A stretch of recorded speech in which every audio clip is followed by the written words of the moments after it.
morning, sunshines. I know you guys are thinking, why are you on here again already? I just think that you guys all need this message. So we're going to talk about gift giving today. And I don't know about you guys, if you're last minute shoppers, but how to give them a gift that they're actually going to love with a couple different things mixed in there. So as you guys jump on, say good morning, sunshines, hashtag GMS. We didn't say good morning.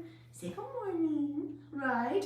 And then share with me something you're grateful for today. I am grateful for the holiday break, you guys. The kids are home sleeping. Kinsey's been at the gym since 6. I don't know. Jace is sleeping, obviously, right? But it's just so nice to have everybody home again. Do you guys remember how like a year ago, we were like, please just get out of the house, like anybody just leave. So I'm so thankful for that variation that I love having you back here. What are you thankful for? And then let's talk about our silence, which is one of the components of your miracle morning. Are you doing something to get quiet each day? And if so, what does that look like for you? We started getting silent at 2 a.m. this morning when Quincy woke up, and then we weren't silent because we've been up since 2. I don't know what's going on in our household. It's nuts. Okay, I want to talk about gift giving today and the holidays. And just give you guys a reminder, this actually is something I haven't thought about before until yesterday. Right? And I don't know why. So I wonder if you guys have either. Good morning, sunshine. Good morning, Brittany. Good morning, Don. So do you guys have shopping to do still? Tell me that. Like, are you completely done with your shopping? Are you that super organized person? Have you been done since like Black Friday? Or do you still have some shopping to do? I'd love to hear that part. Okay, so here's what I was thinking about. John Carroll asked what I want for Christmas. And some years we do presents, some years we don't. It just kind of depends on what we have going on. Sometimes we say we're not going to do presents, and then we do, and then we piss each other off, and all the different things. Wit didn't say hi. That's so funny. Good morning, Marlies. How are you? So this year, John asked, what do you want for Christmas this year? And my answer is the same as usual. Some sort of form of like, I would like time to fill in the blank here. Right? Time to go to yoga, time to go hang out with my friends, time to work, time, whatever. It's always about time. Time with you, right? Time away together, whatever. It's always time. And I was realizing that's because, you guys, my love language is quality of time. And I don't know why, like all of a sudden I was like, well, okay, there you go. This makes a lot of sense. It's why like getting me things or stuff, I mean, it's awesome. I'm like, yay, I love it, but it's not really my thing. Like my love language isn't gifts, like physical gifts, right? So I was thinking about all of the people in my life and what their love languages are, and then considering, am I getting them a gift in their love language, or am I just getting them a gift to give them a gift, right? Some of us just get a gift to give a gift. That's right, because we think we're supposed to give a gift. Mwah, thank you. So we pick something out, like, oh yeah, they could probably like this. This is great. I'll just get this. And I was thinking, okay, so my daughter, she is, well, I can't go through all that, you guys, because she can watch this, but she is more quality of time, right? She likes to have that, and she's acts of services. So I'm going to take you guys through some examples of what these mean and how it might affect the presents, the gift, the shopping that you still have to do, how you can maybe get them something this year that they're actually going to love, that might not cost you anything, right? And it might be as simple as taking 20 minutes to get this thing done, okay? So let's do a little recap. What's your love language? If you know your love language on here, could you share that? But bonus points if you know the love language of your spouse or your children, the people in your life, share those. That means you're like nailing life, right? Okay. If you don't worry about it. Go to lovelanguages.com. They have a quiz there where you can take it. Once you've like read through everything, you can kind of understand when you just step back and look at the people in your life. It'll start to make sense. But I'll go through each one of them and give you some ideas. So mine was, I'm a canary. You guys, canaries, birds, right? They don't need you to pet, and you're gonna have more than one love language, by the way, but it's like, which house do I fall in? Canaries don't really care about being like fed wonderful things. They don't really care about like you brushing their feathers. They would think that's weird. Canaries, you don't need to like, oh, you're such a good canary. Like they don't care what you're saying to them. They just want your time. Literally, they will actually die if they don't have companionship. Birds need companionship. Okay, so that's what I am. That's my number one love language. So if you have someone in your life whose number one love language is, or a top love language is time, you could do something like offering them time. Like, hey, this year I'm gonna get you, you have a month or night out every single month.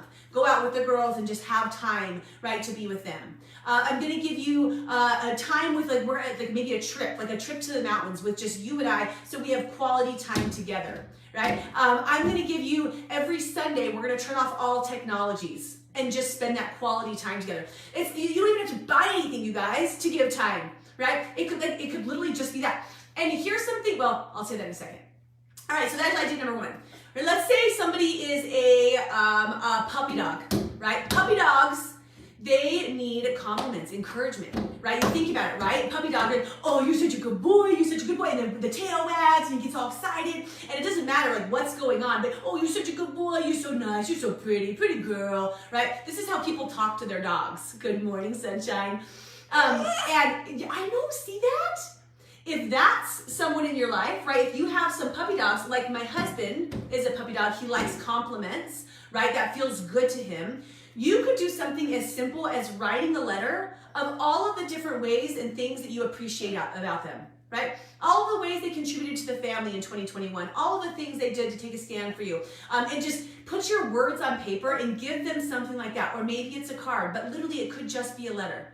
Right? If you want to get fancy, you could maybe make like a video collage or a photo book where you're highlighting things of 2021 of reasons that they're a badass, right? Reasons you are, it could just be a list. Reasons dad is a badass, boom, boom, boom, right? Giving them some sort of compliment is going to satisfy their love language and they're going to love it even more, right? So maybe somebody in your life, good morning, beautiful. Maybe somebody in your life is a kitty cat. Kitty cats like to be pet. Right? You don't even be like, oh, you're such a good kitty. Like, they don't care, right? They're just like, I'm going to sit in your lap and I just want you to pet me. Just pet me. Like, that's all I want, right? Doesn't really just give me cat food. I like, whatever. Just like, I just want, like, nothing special. I don't need any access services. Just pet me.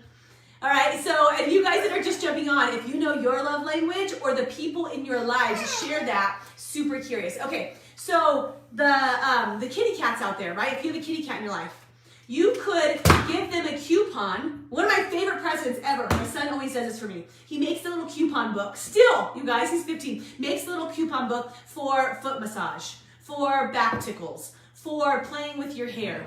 Like, these might sound like ridiculous things to some of you guys. If your love language is not touch, that's my second. If it's like, if you don't really appreciate back tickles, you're probably sitting here like, what the? Like, you think that's gonna be a good gift? Like, no, I gotta go get them a diamond or a lawnmower. But like, they might really be happier with coupons for back tickles. Now, here's the thing.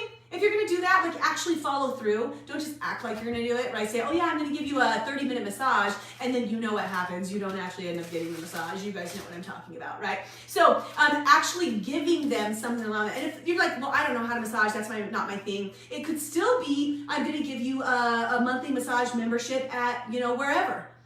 Some of those different things, right? So that's for our kitty cats. One more, right, is going to be for our goldfish. You are a goldfish if you like people to do things for you. Let's think about a goldfish for a second. He could care less if you ever sit by him. He does not care if you talk to him. He doesn't care if you put steak in his bowl instead of fish food.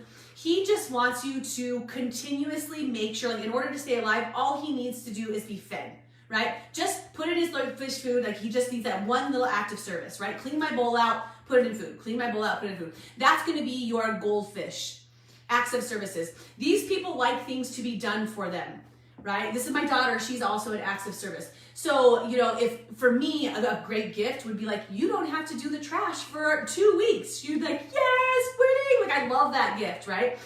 You could, let's just say your wife, she's acts of services. You could maybe get her somebody to clean the house for a couple months. You could get her a trip to the salon, right? For your husband, you could get them an outdoor service. Like maybe they do the lawn work. You could get somebody to do that, or you could do it yourself. Right? You could get Blue Apron, like where you have the meals that are already prepared. Any of these different things would satisfy your person who is acts of services. Now the fifth one is just good old classic gift giving, which is what Christmas is generally. Everybody assumes that people are all in the fifth category of gift giving. The fact is that not a lot of people are. So I want to know if this gives you any inspiration of things that you could do last minute for your people, right? For spectacular gifts for them. for these holidays. And then if you know, thank you, which love language the people in your life are now, share below. Or if you have some other ideas wrapped around that. Guys, 'tis the season, 'tis the reason. Thank you all so much for watching. If you're committed, like even if you already bought all your gifts this year, just think about it. Like, did you give them a gift in their love language? If not, maybe there's something super simple you can still put together. You want me to get that for you? Can you say bye-bye to my friends first? Say bye-bye. Bye, guys. Love you. Woo!